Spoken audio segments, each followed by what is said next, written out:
You ask Tiger to solve. This deals with linear equations with one unknown.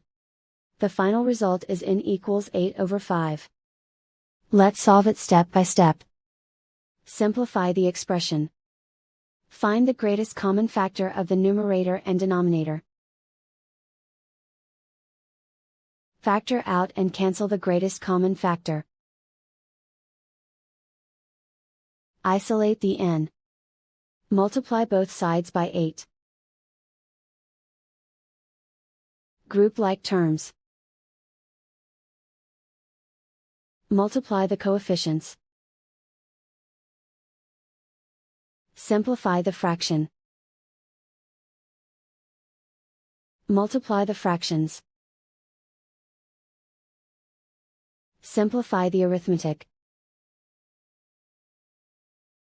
And so the final result is n equals 8/5.